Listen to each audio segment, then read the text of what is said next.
बोले देवाधिदेव श्री आदिनाथ भगवान की जय जय जय। देवाधिदेव श्री चंदा प्रभु भगवान की जय जय जय। चिंतामणि पार्श्वनाथ भगवान की। संत शिरोमणि गुरुवर आचार्य श्री विद्यासागर जी महाराज के। गुणायतन प्रणेता शंका समाधान भावना एक प्रवर्तक जन जन के संत प्रखर वक्ता परम पूज मनीषी 108 प्रमाण सागर जी महाराज की। तीर्थराज संवेशिकर की तलहटी में स्थित आत्म विकास का दिव्य सदन, जैन सिद्धांतों की वैज्ञानिक प्रयोगशाला, जहां बोलेगा समोसरण और जहां पंचायतन शैली में अद्भुत अतिशयकारी जिन मंदिर ज्ञान मंदिर का निर्माण हो रहा है, ऐसे समाज के गुणात्मक विकास का संदेश देने वाला गुणायतन परिवार और श्री सेवायतन परिवार आपका हार्दिक अभिनंदन स्वागत करता है। और चलते हैं प्रतिदिन की भांति पारस चैनल, जिनवाणी चैनल और प्रमाणिक ऐप के माध्यम से जिस कार्यक्रम को देख और सुन रहे उन सभी की ओर से अब पूरे भारतवर्ष से जो श्रावक श्राविका यहाँ पर उपस्थित हैं, उन सभी के ओर से परम पूज मुनिवर के श्री चरणों में नमन करते हुए आशीर्वाद प्राप्त करेंगे और सायंकालीन शंका समाधान के कार्यक्रम के लिए निवेदन करेंगे। दोनों हाथ जोड़ लें, बोलेंगे हे मुनिवर नमोस्तु, हे गुरुवर नमोस्तु, हे मुनिवर नमोस्तु। आइए गुरुवर के आशीर्वाद से हम और आप सायंकालीन शंका समाधान का कार्यक्रम प्रारंभ करें। उसके पूर्व उन श्रावक परिवारों के नामों की घोषणा कर रहा हूँ जिन्होंने आज गुणायतन से जुड़ने का सौभाग्य प्राप्त करते हुए अपने भविष्य को उज्ज्वल बनाया है। ऐसे हमारे निर्माण निधि के रूप में गुणायतन से जुड़ने का सौभाग्य प्राप्त किया है। अगर यहाँ पर उपस्थित हैं, अपने स्थान में खड़े होकर गुरुवर के श्री चरणों में नमन करते हुए आशीर्वाद प्राप्त करेंगे और कैमरा मैन सभी को कवर करेंगे। स्वर्गीय श्रेयांश कुमार जी शरैया की स्मृति में श्रीमती संतोष वेन शरैया दाहोद, श्री आर्जो श्रेयांश कुमार शरैया दाहोद, स्वर्गीय राजरानी जैन की स्मृति में श्री सुशील कुमार जी जैन दिल्ली, श्रीमान उदयन जी सक्षम जी विकास जैन दिल्ली और श्री अनिल ममता स्वाति निधि ठोलिया जयपुर, इन्होंने निर्माण निधि के रूप में गुणायतन से जुड़ने का सौभाग्य प्राप्त किया। जोरदार ताली बजाकर इनका सम्मान करें। इसी क्रम में जिन्होंने गुणायतन में स्वर्ण देने का सौभाग्य प्राप्त किया है, इंदौर निवासी श्रीमान कुशल राज जी, कमलेश जी, केवल जी, सिद्धार्थ जी, कौतिक जैन, नेमीनगर जैन कॉलोनी इंदौर, श्रीमती स्नेहलता जैन धर्मपत्नी, अरुण कुमार जैन झांझरी इंदौर, इन्होंने गुणायतन में स्वर्ण दान देकर अपने भविष्य को स्वर्णीय रूप प्रदान किया। जोरदार ताली बजाकर इनका सम्मान करें। इसी क्रम में श्रीमान सुकुमाल मैना देवी पहाड़िया गुवाहाटी, इन्होंने भी स्वर्ण दान और रजत दान देकर अपने जीवन को उज्जवल बनाने का सौभाग्य प्राप्त किया है। जोरदार ताली बजाकर इनका सम्मान करें।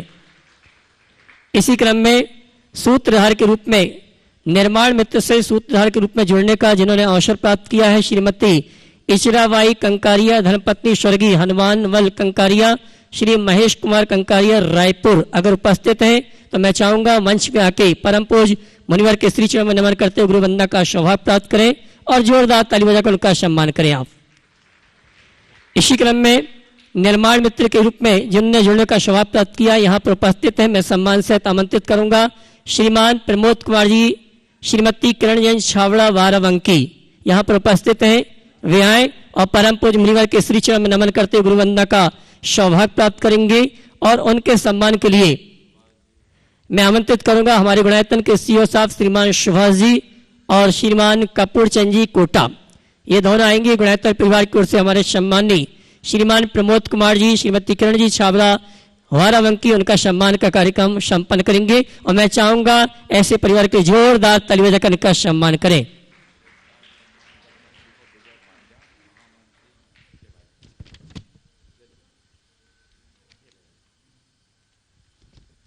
और इसी क्रम में मैं आमंत्रित करूंगा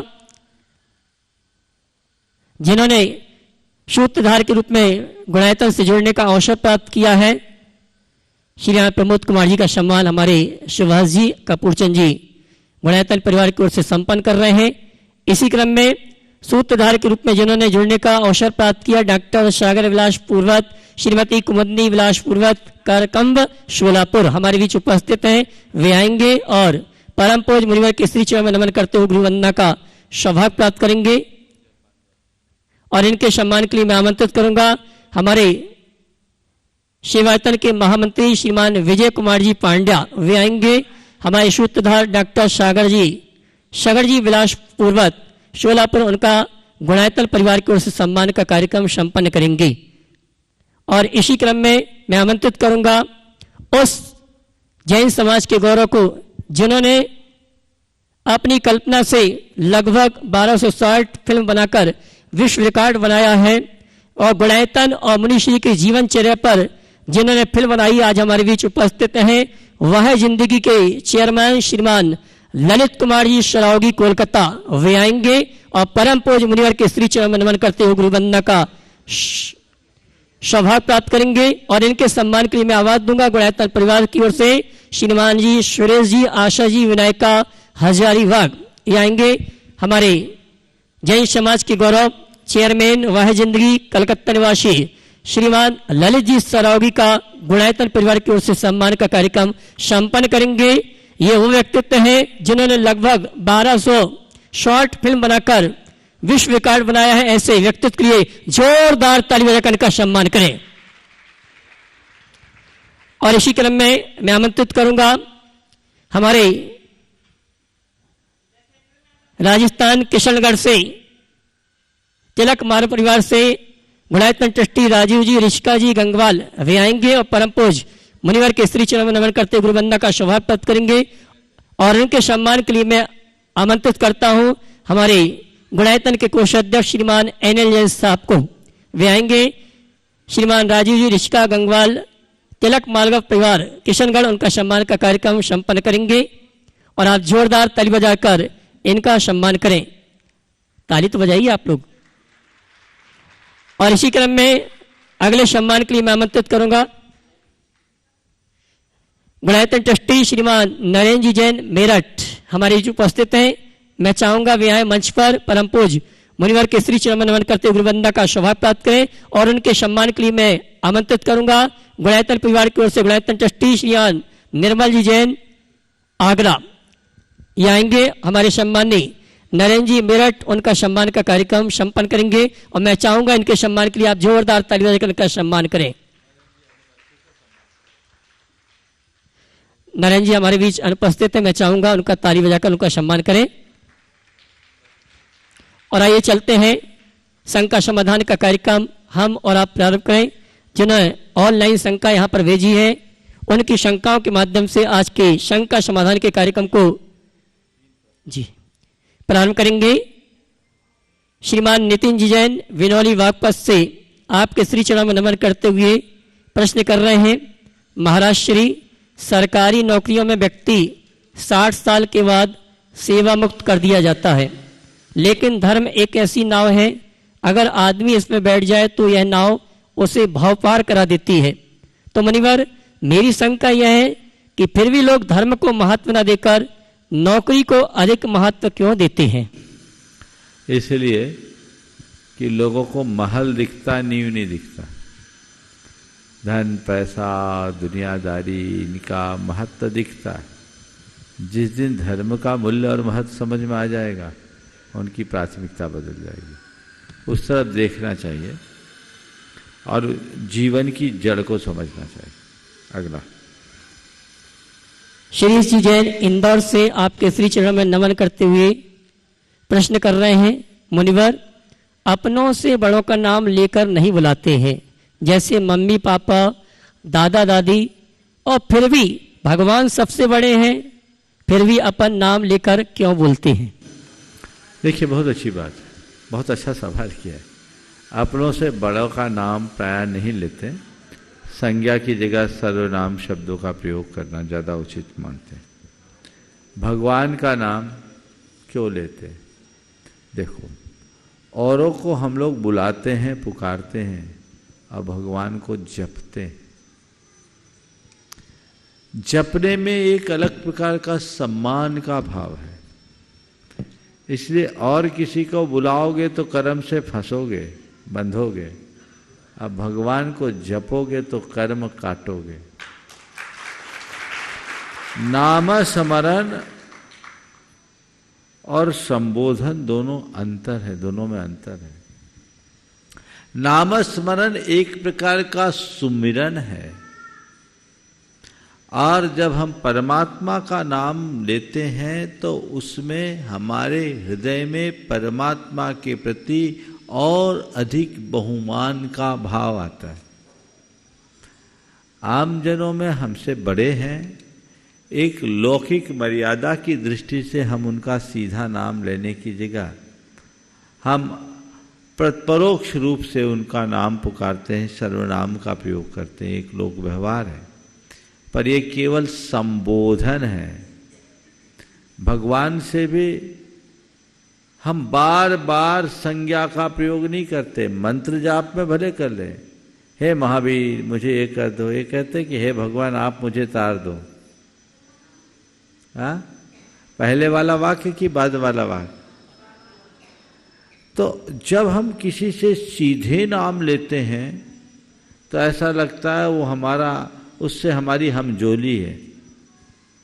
लेकिन जब हम अतिरिक्त सम्मान देते हैं तो वो हमसे ऊपर हो जाते हैं।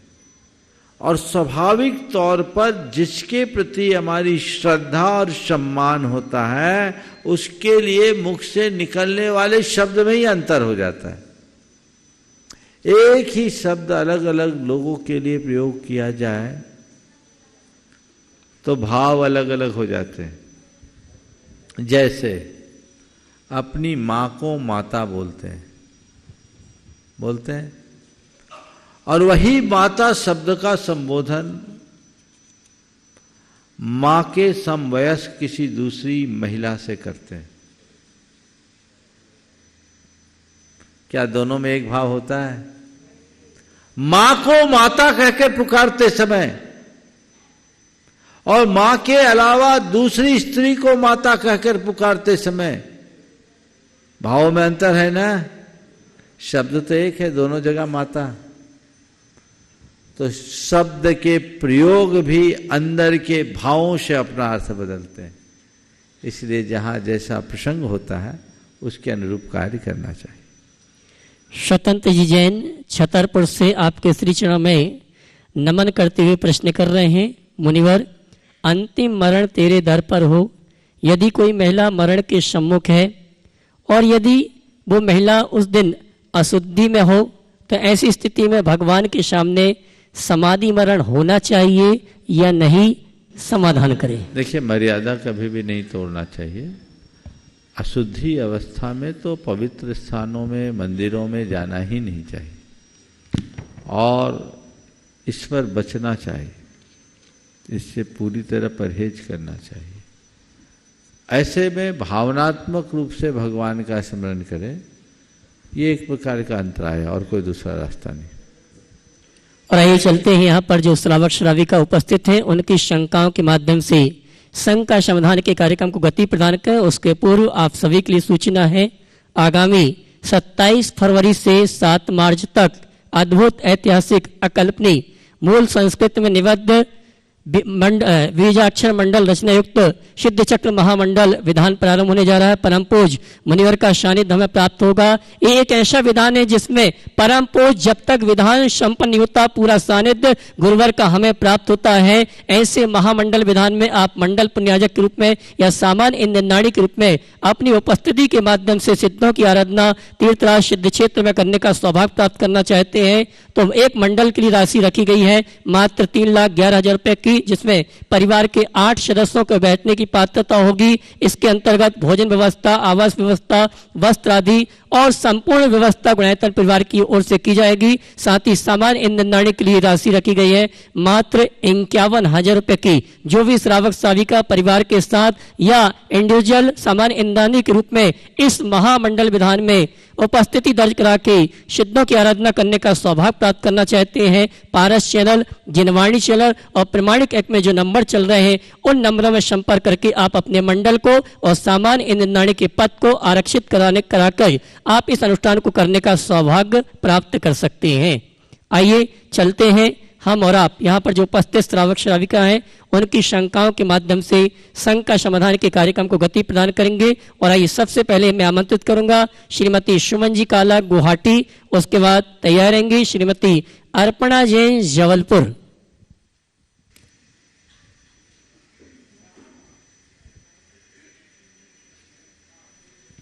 नमोस्तु गुरुदेव।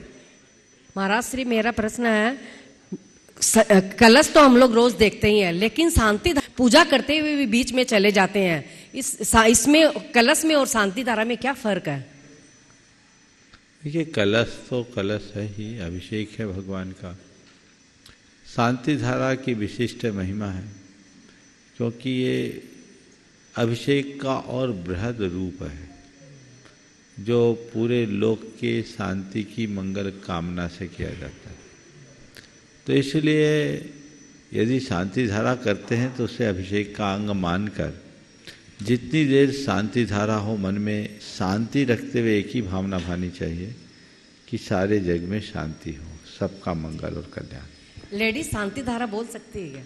बोलने में हानि नहीं है, अगर बोले तो सब साथ साथ दोहराते हैं, पर अगर आपके बोलने से अशांति हो तो दूर ही रहना। नमस्ते। श्रीमती अर्पणा जैन जबलपुर, उसके बाद तैयार रहेंगी श्रीमती आशा जी विनायका हजारीबाग। अर्पणा नहीं, श्रीमती आशा जी विनायका हजारीबाग, उसके बाद तैयार रहेंगे श्रीमान डॉक्टर शगर विलास पूर्वत सोलापुर। नमोस्तु महाराज श्री, आपके आशीर्वाद से संचालित NRI प्रमाणिक पाठशाला 11 जनवरी को 2 वर्ष पूर्ण कर लिए हैं। इस पाठशाला में दुनिया के किसी भी जगह के व्यक्ति 3 साल की उम्र से लेकर 90 साल तक उनके क्षेत्र के समय के अनुसार अन्य बच्चों एवं प्रत्यक्ष ऑनलाइन टीचर के साथ जैन धर्म पढ़ सकता है।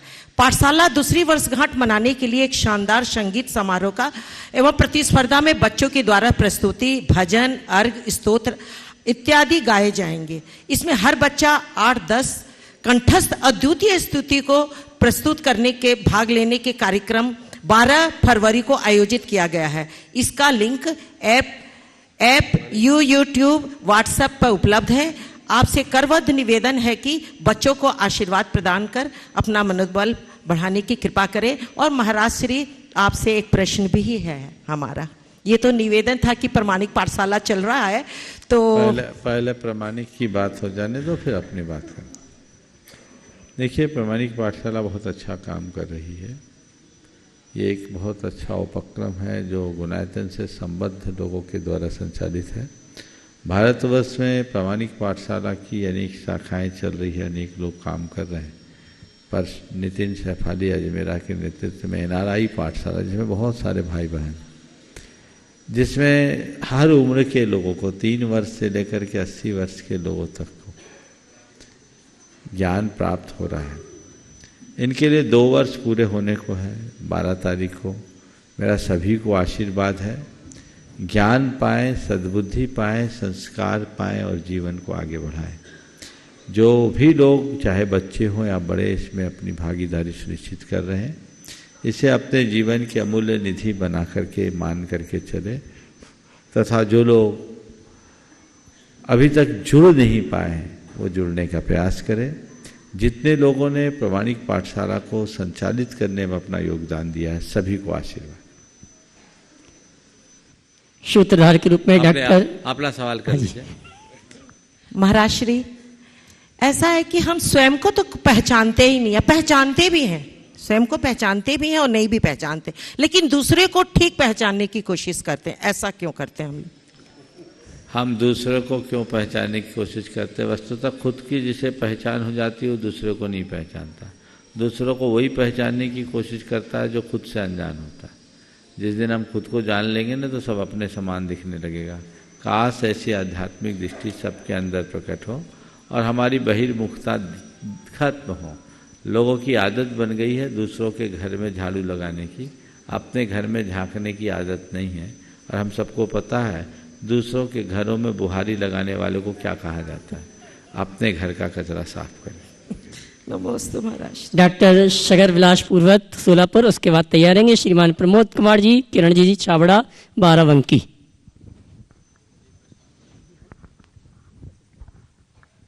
गुरुदेव के चरणों में आनंदवार नमस्तु नमस्तु नमस्तु। गुरुवर, एक सागर आयु का प्रमाण साल के प्रमाण से किया जाए तो निश्चित कितने सालों का होता है? फिर से बोलिए। एक सागर आयु, हाँ, एक सागर का प्रमाण सालों के हिसाब से किया जाए, सालों के हिसाब से कितने साल का एक आयु होता है? गिन ना सके इतने साल, असंख्य वर्षों का। चलिए। श्रीमान प्रमोद कुमार जी, श्रीमती किरण जी छाबड़ा, बाराबंकी, उसके बाद तैयार रहे श्रीमती अर्पणा जैन जबलपुर, पूरे परिवार के साथ। गुरुदेव नमोस्तु नमोस्तु नमोस्तु। गुरुदेव, मेरा प्रश्न ये है कि गुरुदेव जिस तरह पंच स्थावर मध्य लोक में हमको दिखाई देते हैं, उसी तरह से पंच स्थावर क्या ऊर्ध्वलोक, सिद्धशला या अधोलोक में होते हैं? होते हैं तो किस तरह के होते हैं? गुरुदेव के पंच स्थावर सर्वलोक में पाए जाते हैं। इनका संचरण सारे लोक में होता है। नहीं तो गुरुदेव जैसे हमें मध्य लोक में दिखाई देते उसी तरह वहां सूक्ष्म सब जगह होते हैं। अच्छा। बादर सब जगह नहीं होते। नमोस्तु गुरुदेव। श्रीमती अर्पणा जैन जबलपुर, इसके बाद तैयार रहेंगे श्रीमान मनोज जी पाटनी जयपुर। महाराज जी के चरणों में त्रिकाल बार नमोस्तु नमोस्तु नमोस्तु। महाराज जी, धर्म तो हर कोई करता है, परिवार के कई लोग अपने अपने तरह से धर्म करते हैं, लेकिन जब कोई किसी की बढ़ती या उन्नति देखता है तो आपस में ही उसका मान कषाय कभी कम नहीं होता। तो उसके लिए क्या करना चाहिए? पूजा विधान अभिषेक हर ही कोई करता है, लेकिन अपने परिवार में बढ़ते हुए देखते हुए इंसान की मान कषाय एक दूसरे के प्रति कभी कम क्यों नहीं होती? ऐसे लोगों से हमें अप्रभावित रहना चाहिए। स्वाभाविक दुर्बलता है। क्रियाओं का धर्म बड़ा सरल है, विचारों का धर्म बहुत कठिन है। किसी भी क्षेत्र में चले जाएं, ईर्ष्या, राग, द्वेष की ये जो बीमारी है बड़ी विकराल है। हर कोई इससे प्रभावित है, चाहे एक धर्मात्मा गृहस्थ हो या त्यागी महात्मा। कहीं ना कहीं ये सब चीज़ें आ जाती है और ये चीज़ें तब तक हावी होती है जब तक व्यक्ति के हृदय में अध्यात्म की ज्योति नहीं जगती। हम अपने अंतरंग में आध्यात्मिक ज्योति जगाएं और इन बातों से अप्रभावित रहें। ये न सोचे कि मुझसे कोई ईर्ष्या नहीं करेगा, ये न सोचे कि कोई मुझे परेशान या नीचा दिखाने की कोशिश नहीं करेगा। ये तो स्वभाव है, होगा। पर कोई मुझे कितना भी परेशान करे, मुझे परेशान नहीं होना, यही मेरा धर्म है, ये सोच करके चलो। हमें परेशान नहीं होना, ये तो होगा। मैं अक्सर बोलता हूं ना, गाड़ी चलेगी तो धुआं उड़ेगा। धुआं उड़ रहा है, इसका मतलब गाड़ी अपनी गति से चल रही है। धुआं पर ध्यान मत दो, गाड़ी की गति पर नियंत्रण रखो। जिसका ध्यान गाड़ी की गति पर होता है वो उन्नति करता है, और जो पीछे की धुएं की तरफ मुड़कर देखता है वो वहीं अटक जाता है। देखना ही नहीं। कोई मुझसे जले तो जलने दो। गुरुदेव का एक हाइकू है, तुमसे मेरे कर्म कटे, मुझसे तुम्हें क्या मिला। तुमसे मेरे कर्म कटे, मुझसे तुम्हें क्या मिला? कुछ नहीं। तो चलो, तुम तो मेरे लिए निमित्त ही बने। समझ गए? तो जिनसे मेरे कर्म कटे नसे वे शत्रु कैसे, ये भी बोला हूं। जिनसे मेरे कर्म कटे बिन से वे शत्रु कैसे, उनको अपने कर्म काटने का निमित्त मानकर स्वीकार लो। ये मेरा ईर्ष्यालु नहीं है, ये मेरा शत्रु नहीं है, ये मेरा मित्र है, क्योंकि इसके निमित्त से मेरे कर्म कट रहे हैं, अथवा इसकी आलोचना से मेरी आंखें खुल रही है। सोच को बड़ी और व्यापक बना करके चलिए, बाकी इन सब बातों से कुछ फर्क नहीं पड़ता। जिसमें आग लगी है वो जाने, हम अपने आप को फायर प्रूफ बनाने की क्षमता जगा लेना। मेरे से कोई जले और मैं भी जल जाऊं तो अंतर क्या। इसलिए घर परिवार की ये तो सहज प्रवृत्तियां हैं। यदि मैं धर्मी हूं तो मुझे उधर देखना ही नहीं। क्यों देखना? मेरा धर्म मुझे कहता अपने लक्ष्य को देखो, अपनी क्रिया को देखो, अपने परिणाम को देखो। इधर उधर देखे तो फंसे। समझ गए? बस इसी सूत्र पर चलो। मैं तो मुझसे कई बार लोग बोलते हैं, महाराज जी आपके बारे में लोग ऐसा बोलते हैं वैसा बोलते हैं। बोले हम सुनते ही नहीं, हम तो अपनी मतलब की बात सुनते हैं। इधर उधर की बात सुनोगे तो इधर उधर में फंस जाओगे। अपने लक्ष्य के प्रति समर्पित होगे तभी सफल हो पाओगे, और कोई दूसरा रास्ता नहीं। नमस्ते महाराज। और आइए चलते हैं शंका समाधान के कार्यक्रम में। अपनी शंका का समाधान हम प्राप्त करें, उसके पूर्व में आमंत्रित करूंगा जयपुर निवासी मनोज जी पाटनी, जो 24 यात्रियों के साथ यहाँ पर उपस्थित हैं। वे आएंगे, परम पूज्य मुनिवर के श्री चरण में नमन करते हुए गुरु वंदना का सौभाग्य प्राप्त करेंगे, और उनके सम्मान के लिए गुणायतन परिवार की ओर से मैं आमंत्रित करूंगा हमारे श्री निर्मल जी, गुणायतन ट्रस्टी आगरा। वे आएंगे हमारे सम्मानी मनोज जी पाटनी। वही सम्मान कर देंगे, वही सवाल हो जाएगा। श्रीमान निर्मल जी आ जाए सम्मान करने के लिए, और अगले प्रश्न भी तैयार रहेंगे श्री अरुण जी, सरिता सेठी, हजारीबाग, सभी श्राविकाओं के साथ। हाँ, पहले वही सम्मान कर दो, वही सवाल।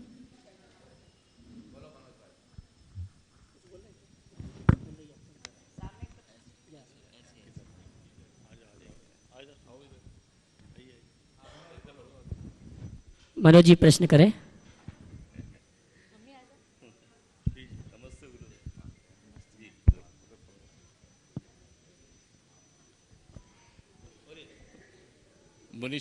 मुनिश्री के चरणों में नमोस्तु नमोस्तु नमोस्तु। मुनिवर, हमको कई बार ये सोचते हैं कि अब हमको ये तो पता नहीं है कि हमारी ज़िंदगी कितनी बाकी है, लेकिन अब जितनी बाकी है उसको हमको किस तरीके से गुजारनी चाहिए। बहुत अच्छा सवाल। कभी परीक्षा देते समय पेपर कठिन हो, अचानक घड़ी पर ध्यान जाता है, 3 घंटे का पेपर है और आधा घंटा बचा है, तो क्या करते हो? अनुभव है? क्या किए होंगे? इजी क्वेश्चंस को पहले कर देते हैं। हाँ, इजी क्वेश्चंस को पहले करके खत्म करना चाहते हैं। नहीं, कंपलसरी क्वेश्चन को पहले खत्म कर। कंपलसरी क्वेश्चन क्या करते हैं? वाले इजी क्वेश्चंस पूरे कर दो, कंपलसरी ना करो तो नेगेटिव हो गया ना। नेगेटिव हो गया। तो एक समझदार विद्यार्थी जब कभी देखता है कि मेरे पास टाइम कम है और क्वेश्चंस बहुत सारे हैं, तो सबसे पहले कंपलसरी पेपर को, कंपलसरी क्वेश्चन को फुलफिल करो। समझ गया? जीवन अब कम बचा, तुम लोग तो सब सीनियर सिटीजन हो गए कि बाकी है बेकार साल? कुछ है। सारे सीनियर सिटीजनों को कहता हूं, मूल जिंदगी गई, ब्याज की बची। अब काम तुमने इतना फैला रखा, क्वेश्चंस बहुत सारे तुम्हारे सामने, उनमें से छटनी करो और इंपोर्ट जो कंपलसरी है वो पहले करो। तो कंपलसरी क्या है? जिससे मेरी आत्मा का हित हो वो कार्य मेरी प्राथमिकता होनी चाहिए। मैं थोड़ी बोल चाल की भाषा में बोल दूं तो शायद जल्दी घुसेगा। बचपन में ज्ञानार्जन, जवानी में धनार्जन, तो बुढ़ापे में पुण्यार्जन पर ध्यान दो। अब तुम्हारा क्वेश्चन कौन सा है? एक ये पुण्य, क्योंकि अभी तक मैंने केवल पुण्य को भोगा और पाप को बांधा है। अब पाप को काटना है और पुण्य को बांधना है। तो पुण्य को बांधने के लिए क्या करना होगा? पुण्य के फलों का त्याग करना होगा, क्योंकि पुण्य के फल को भोगने में पाप होता है और पुण्य के फल को त्यागने से पाप कटता है। तो अब ये उम्र हो गई ना, भोग की उम्र नहीं है, त्याग की उम्र है। संयम के प्रति बढ़िए, अपनी लिप्सा को उत्तरोत्तर घटाइए, अपने जीवन के क्रम को उसी अनुरूप बढ़ाइए जिससे जीवन की बेहतरी हो सके, जीवन कुछ अच्छा बन सके। इसलिए कंपलसरी क्वेश्चन, सब कुछ किया और अपने हित के लिए कुछ नहीं किया, तो ये जीवन के अंत में अफसोस तो होगा। एक सूत्र देता हूं, रोज जब सोने को जाओ एक प्रयोग करो, आंखें बंद करो और अपने मन से में झांक कर पूछो कि आज मेरी मृत्यु होती है तो क्या मैं इस दुनिया से कृतार्थ होकर जाने की स्थिति में हूं? अभी एक सेकेंड के लिए कर लो, संभवतः उत्तर नकारात्मक होगा। तैयारी ऐसी करो कि कभी भी मेरे मरने का समय आ जाए, मैं जब जाऊं पूर्ण कृत होकर के जाऊं। वो जीवन की उपलब्धि है। पुण्य छीन हुआ है, अब अक्षय पुण्य लेकर जाना है, नहीं तो बैलेंस शीट बिगड़ेगी तो भिखारी बनना तय है। ये लोग जीवन के आखिरी तक नहीं समझ पाते और उसी गोरख धंधे में उलझ कर रह जाते हैं जिसका कोई सार नहीं है। काश हम इसे समझें और अपने जीवन की बेहतरी कर सकें। नमस्ते गुरुदेव, नमस्ते गुरुदेव। हजारीबाग की श्राविकाएं और किशनगढ़ की बहू के साथ अरुण जी, सरिता सेट्टी हजारीबाग, उसके बाद तैयारेंगे श्रीमान राजेश जी, रचना जी रतलाम। बोलिए। नमोस्तु गुरुवर, नमोस्तु गुरुवर। महाराज श्री, मैं प्रश्न पूछने के पहले एक बात बताना चाहती हूँ कि मैं 3 महीना पहले 330 शुगर था मेरे को। उसके बाद बेंगलोर गई, वहाँ डॉक्टर भी बोलने लगा कि बहुत ज़्यादा है, दवा ये लीजिए वो लीजिए। तो सब छोड़ के मैं मेरी भावना एक सुबह सोते उठते बैठते उठते अपने आप चलते फिरते मैं करती रहती थी। आज के डेट में मेरा 159 शुगर आ गया है और मैं अपने आप को बहुत खुश महसूस करती हूँ।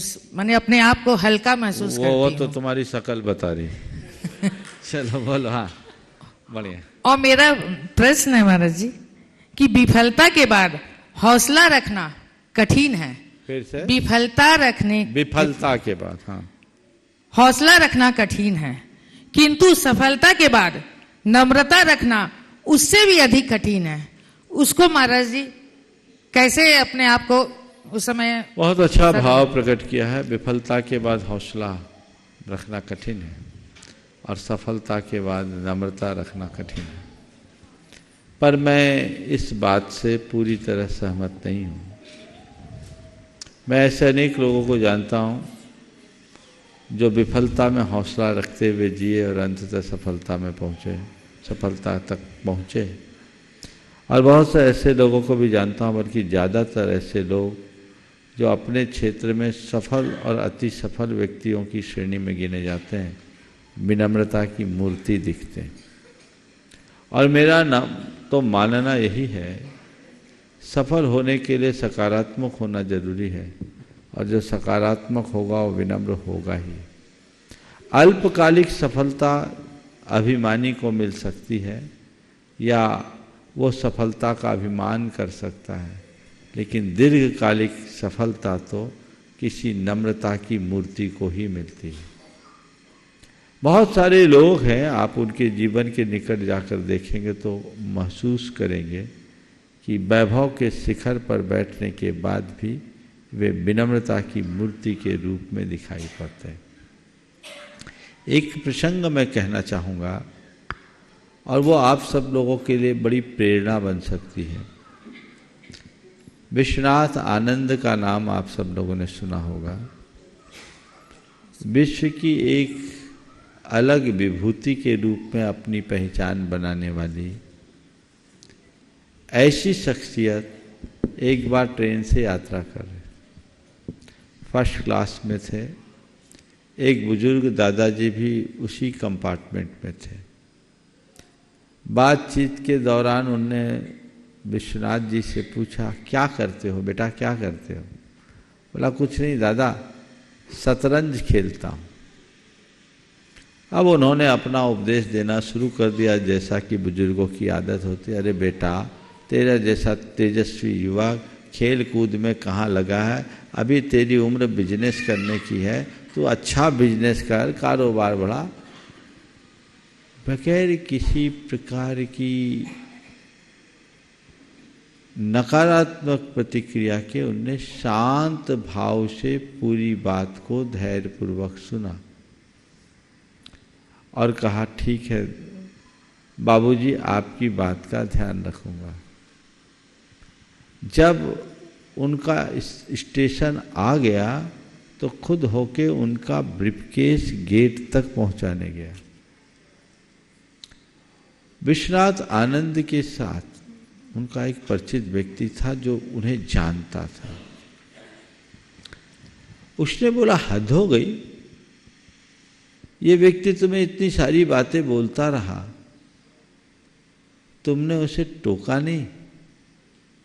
बोले, भाई वो मेरे दादा की उम्र के थे, बुजुर्ग व्यक्ति हैं।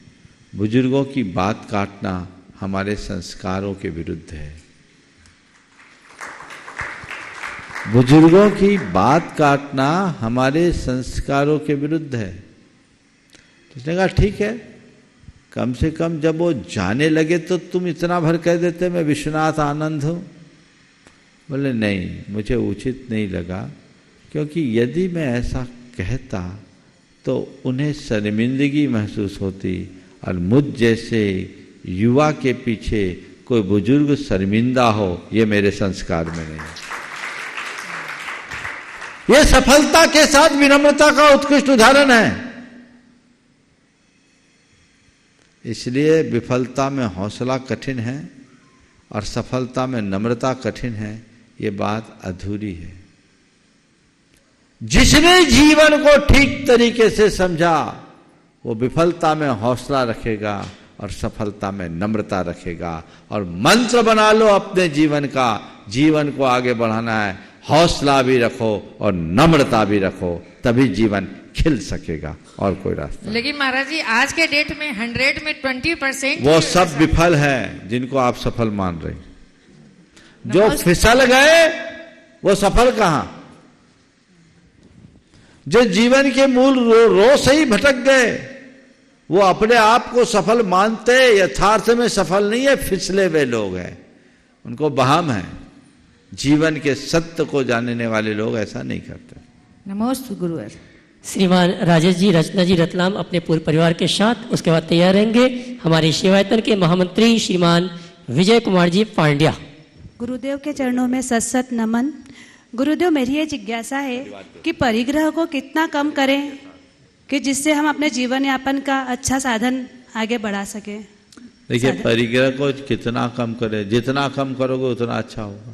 पूरा छोड़ दोगे तो फिर साधुओं जैसा जीवन हो जाएगा। लेकिन कितना कम करें जिससे जीवन यापन अच्छे से हो सके, तो अपना असेसमेंट करो, जितने में तुम्हारी ज़रूरतें पूरी हो जाए, और थोड़ा बहुत आपत्ति विपत्ति के लिए रख लो, उतने तक सीमित रखो। और तुम लोग तो नौकरी पेशा वाले लोग हो ना, हाँ, तुम लोगों को तो ज़्यादा चिंता करने की ऐसी ज़रूरत नहीं है। नौकरी है, सैलरी मिल ही रही है, कुछ हो जाएगा तो पेंशन भी मिलेगा। पेंशन प्लान नहीं है 2006 के बाद? नहीं है। हाँ। तो बस इतना कर लो कि आखिरी तक टेंशन ना हो, उतनी व्यवस्था बनी रहे। नमस्ते गुरुदेव। नमस्ते गुरुदेव। शिवायतन के महामंत्री श्रीमान विजय जी पांडे अपने परिवार के साथ और इसके बाद तैयार रहेंगे गुणायतन ट्रस्टी श्रीमान राजीव रिश्का गंगवाल तिलक मारवल किशनगढ़। बच्चों को बुला लो। नहीं, चलो ठीक, बोलो। नमोस्तु गुरुदेव। क्या आलस बुरे कर्म उदय का रूप है, या क्योंकि बहुत बार आलस के कारण आपके मन में भाव भी होते हैं अच्छा करने का, तो आलस के कारण नहीं कर पाते हैं आप, तो क्या ये बुरे कर्म का उदय माना जाए या आलस अलग चीज है? आलस बुरे कर्म का उदय नहीं, आलस खुद में बुरा कर्म है। और जो आलस करता है वो आफत में फंसता है। हमारे यहाँ का आलस्यो ही मनुष्यानाम शरीरस्थो महारूपो, ये हमारे शरीर में छिपा हुआ बहुत बड़ा शत्रु है। इसलिए हमें अपने आलस्य पर विजय हमेशा करना चाहिए, और संकल्प के बल पर ही आलस्य को जीता जा सकता। नमोस्तु। श्रीमान गुणायतन ट्रस्टी राजीव जी रिश्का जी गंगवाल तिलक मारवल किशनगढ़ अपने सास ससुर के साथ। उसके बाद तैयार रहेंगे वाह जिंदगी के चेयरमैन श्रीमान ललित जी सरावगी कोलकाता। नमस्ते महाराज श्री। महाराज श्री, मेरा क्वेश्चन है कि क्या जीवन में सब कुछ किस्मत से होता है? हो गया सवाल। किस्मत का क्या योगदान है जिंदगी? देखिए, जीवन में किस्मत से ही सब कुछ होता है ऐसा कहना ठीक नहीं, पर जीवन में बहुत कुछ होता है जो किस्मत में होता है। कार्य की निष्पत्ति में अनेक कारण होते हैं। प्रायः कर्म सिद्धांत पर विश्वास रखने वाले लोग सभी शुभाशुभ संयोगों को कर्माश्रित मानने का भ्रम पालते हैं। कुछ लोग हैं जो भाग्यवादी होते हैं कि जो मेरे भाग्य में होगा वही होगा। कुछ लोग हैं जो नियतिवादी हैं, वो केवल कहते जो होना है सब तय है। ये सब कथन समीचीन नहीं। यथार्थ में कार्य जो भी होता है वो संयोगों पर निर्भर करता है, और संयोग हमारे कर्म के उदय, हमारा पुरुषार्थ, हमारा दैव, हमारा भवितव्य, हमारी नियति, इन सब के मिश्रित परिणाम से बनते हैं। तो केवल किस्मत के भरोसे बैठोगे तो जीवन में कुछ नहीं कर सकोगे, और पुरुषार्थी बनकर उद्यमी बनोगे तो बहुत कुछ कर लोगे। इसलिए किस्मत है, इसे नकारो मत, पर मेरे किस्मत में क्या है ये मुझे पता नहीं, पर मुझे क्या करना है इसका सतत पता रहना चाहिए। हो सकता है तुम्हारा लक्ष्य और तुम्हारा संकल्प तुम्हें अच्छे परिणाम दिला। नमस्ते। जय समाज के वोरा वाह जिंदगी के चेयरमैन श्रीमान ललित जी सरावगी कोलकाता। उसके बाद तैयार रहेंगे गुणायतन ट्रस्टी श्रीमान निर्मल जी जैन आगरा। गुरुदेव नमस्ते कहता हूँ आपको। अभी गुरुदेव आपने कहा, मैं सवाल बाद में देता हूँ, पहले एक बात का मैं जवाब देना चाहता हूँ। आपने कहा किस्मत और पुरुषार्थ, तुरंत मुझे याद आ गई 2015 या 16 में आपका कोलकाता में चातुर्मास था 13, वहाँ जिंदगी ऊंचाई को छू के एकदम बंद हो गया था। मैंने कोई 70-80 फिल्म बनाई थी। मैं बहुत निराश होके कमरे में आपके पास बैठा हुआ था, तो आपने पूछा क्या हुआ, चेहरा क्यों लटका हुआ है? तो मैंने कहा कि वह जिंदगी बंद हो गया। तो आपने कहा वह जिंदगी बंद हुआ कि नहीं हुआ मैं नहीं जानता, पर अपने पुरुषार्थ को मत छोड़ना। और आज उसी का नतीजा है गुरुदेव कि आपकी उस बात को मैंने अमल किया और 1200 शॉर्ट फिल्म बना के एक विश्व रिकॉर्ड बनाया। बहुत ये मैं आपको समर्पित करता हूं इस विश्व रिकॉर्ड को गुरुदेव। गुरुदेव मेरा सवाल थोड़ा अलग हटके है, मुनि दीक्षा पे है। बचपन से सुनता आया या शास्त्रों में पढ़ता आया, ये 1200 फिल्म बनाने के दौरान में करीब 10 लाख किलोमीटर देशों में घूमा, 500 जैन संतों के इंटरव्यू लिए। मैंने यही जाना, यही सीखा कि मुनि बनने के लिए 2 प्रतिमाधारी, 5 प्रतिमाधारी, 10 प्रतिमाधारी, ब्रह्मचर्य का पालन, ब्रह्मचारी बनना, फिर क्षुल्लक बनना, फिर मुनि बनना। पर गुरुदेव जीवन में मैंने कई बार ऐसा देखा है कि जिस व्यक्ति को डॉक्टर ने कह दिया कि अब आप 2 दिन के मेहमान हो, वो 2 दिन के पहले तक पूरा गृहस्थ जीवन को जीता है।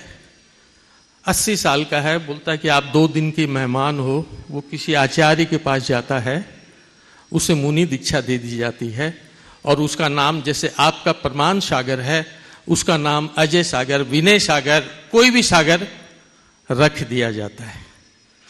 क्या यह उचित है? एक सवाल। देखिए, दूसरा सवाल भी मैं दे देता हूं। होल्ड रखिए उसको, पहले कर लो। हाँ।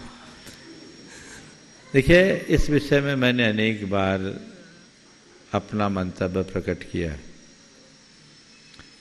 हमारे गुरुदेव कहते हैं दीक्षा किसी भी उम्र में हो सकती है। कल ही परसों मैंने इसकी चर्चा की थी, परसों की थी। 80 वर्ष की उम्र में भी व्यक्ति यदि फिट है तो दीक्षा ले सकता है, और दीक्षा लेकर 1 घंटा भी जीवन बिताने वाला अपना कल्याण कर सकता है, केवल ज्ञान पा सकता है। लेकिन जिस घड़ी दीक्षा लो उस समय अपने पांवों के बल पर चलकर खड़े होकर आहार लेने की योग्यता होनी चाहिए। अगर इतनी योग्यता, चर्या करने की योग्यता है, तब तो वो दीक्षा का पात्र है, अन्यथा दीक्षा का अपात्र है, ऐसा हमारे गुरुदेव का कहना है। आजकल वो श्वास लटकी है, अरे दे दो कपड़े उतार दो, कपड़े उतार दो। वो सुमरन होगा, कपड़ा आदि को उतारना बुरा नहीं है, लेकिन उन्हें मुनिवत मानना उचित नहीं है। इससे मुनि पद की गरिमा खंडित होती है। सामने वाले ने मुनित्व की कोई अनुभूति ही नहीं की और आपने ये सब कर दिया, ये कतई उचित नहीं है। हाँ, कोई ऐसा आदमी है, उसके कल्याण के लिए उसके परिग्रह आदि का त्याग कराकर संबोधन करना और उसे आगे समाधि की ओर बढ़ाना अच्छा कर्म है, लेकिन उसमें अटक कर रहना ठीक बात नहीं। दूसरा बोलिए। हाँ, क्योंकि मैं भी सोच रहा था कि मैं जब 80 साल का हो जाऊं, बीमार हो जाऊं, तो मैं भी 1 दिन पहले मुनि दीक्षा ले लूंगा। हाँ, तो आपके पास पहले से डेट आ जाएगी तो कर लेना। अच्छा, दूसरा सवाल गुरुदेव, ये मुनि दीक्षा से ही है। अपने दिगंबर जैन समाज में कम देखने को मिलता है, लेकिन श्वेतांबर समाज में हम देखते हैं कि 7 साल की बच्ची या बच्चा, 10 साल की बच्ची या बच्चा वो सन्यासी बन जाती है, सन्यास ले लेता है। जिसको जिंदगी मालूम नहीं है कि जिंदगी क्या है, उसको सन्यासी बना दिया गया। 15 साल के बाद जब उसकी किशोरावस्था जवानी में बदलेगी, उसके शरीर के हार्मोन्स चेंज होंगे, उसकी विचारधारा चेंज होगी, तो क्या ये उचित है कि 10 साल, 8 साल, 12 साल के बच्चों? शास्त्रों में अगर हम बात करें तो हमारे शास्त्रों में मुनि दीक्षा की उम्र मिनिमम 8 वर्ष की है, और 8 वर्ष में दीक्षित व्यक्ति केवल ज्ञान भी प्राप्त कर सकता है। पर शास्त्रों में ये भी बात सुनिश्चित की गई है कि दीक्षा के योग्य जो भी पात्र है वो शारीरिक और मानसिक रूप से परिपक्व होना चाहिए। जिसके शारीरिक या मानसिक विकृतियां हैं वो दीक्षा के पात्र नहीं समझना चाहिए। आपने जो सवाल किया उसका मैं 2 उत्तर दूंगा। शास्त्र सम्मत तो है, लोक सम्मत भी होना चाहिए। आपने जो बात कही, अगर इस तरह की संभावनाएं हैं तो इससे पूरी मुनि संस्था प्रभावित होती। तो ऐसे में एक बीच का रास्ता आज के समय से मैं ये चाहता हूँ कि ऐसे बच्चों को संस्कार दिया जाए, पढ़ाया लिखाया जाए, योग्य बनाया जाए और बाद में उसे स्वतंत्र कर दिया जाए। मैं एक बड़ी रहस्य की बात कह रहा हूँ, हो सकता है मेरी इस बात को लोग अन्यथा प्रकार से ले, लेकिन दिगंबर परंपरा में प्राचीन काल में एक व्यवस्था थी। 5 प्रकार के ब्रह्मचारी थे, गूढ़ ब्रह्मचारी, अवलंब ब्रह्मचारी, उपनय ब्रह्मचारी, कुमार ब्रह्मचारी और नैष्ठिक ब्रह्मचारी। इनमें से कोई क्षुल्लक बन करके अध्ययन करता, बाद में गृहस्थ आश्रम को प्रवेश करता, कोई मौजी बंधन आदि के संस्कार धारण करके अध्ययन करता और अध्ययन काल के बाद वो वापस गृहस्थ बनता। उसमें कुमार ब्रह्मचारी, नैष्ठिक ब्रह्मचारी तो आजीवन ब्रह्मचारी रहता। कुमार ब्रह्मचारी के बारे में कहा कि वो मुनि के रूप में रहकर मुनिचर्या का पालन करते हुए समस्त शास्त्रों का अध्ययन करता और बाद में वो चाहे तो गृहस्थ आश्रम को भी धारण कर सकता था। ऐसा शास्त्रों में है। मैंने जैन तत्व विद्या में इसकी विवेचना भी की है और पुराने ग्रंथों में आखिरी चारित्र सार में इसका उल्लेख मिलता है। तो ये एक परंपरा प्राचीन काल में ऐसी थी कि गुरुकुल में आकर के पढ़ रहे हैं, चूंकि हमारे सिद्धांत ग्रंथों के अध्ययन के लिए मुनि को योग्य बताया, हो सकता है ऐसी व्यवस्था हो, उनको कुमार ब्रह्मचारी संज्ञा दी गई। तो ये एक व्यवस्था थी। आज अगर वैसे व्यवस्था को पुनर्जीवित किया जाए, चूंकि इसकी वकालत करना मेरे जुरिडिक्शन से बाहर है, लेकिन किया जाए तो ये जो विकृतियां आती हैं वो कुछ हद तक कम हो सकेगी। तो ये एक रास्ता निकाला जा सकता है, क्योंकि वैराग्य तो एक अंकुर की तरह फूटता है, उसे नष्ट नहीं करना चाहिए, लेकिन उसे संरक्षण मिलना चाहिए पूरी तरह खिलने और खुलने का। तो ये व्यवस्थाएं अगर बनाई जाए, एक परंपरा में कच्ची दीक्षा पक्की दीक्षा की भी परंपरा है, तो उसमें व्यक्ति मैच्योर्ड हो जाए तो वैराग के रंग में रंग जाए तो अपना कल्याण कर ले, ऐसा किया जा सकता। गुरुदेव आपने मुझे ज्ञान दे दिया आज। शायद मैं जब निकट समय मेरा आए डॉक्टर बोले तो मैं भी शायद ललित सागर बन जाऊं। बहुत सुंदर, वो दिन अच्छा है। चलिए निर्मल जी। गणायतन ट्रस्टी श्रीमान निर्मल जी आगरा, उसके बाद तैयार रहेंगे डॉक्टर जिरेन जी जैन मेरठ। महाराज जी को मेरा सत्संग नमस्ते। सत्संग महाराज जी, मेरा प्रश्न है कि आजकल जो मोती होता है वो कल्चर मोती होता है 99.9%, और उसमें जिस क्रूअल्टी से पहले तो सीप को पाला जाता है, उसकी हार्वेस्टिंग करते हैं, उसके बाद उसमें उसके 2 पीस करके और उसमें मांस से मतलब फ्लैश से किस तरह मोती एक्सट्रैक्ट करते हैं वो देखा नहीं जाता यूट्यूब में।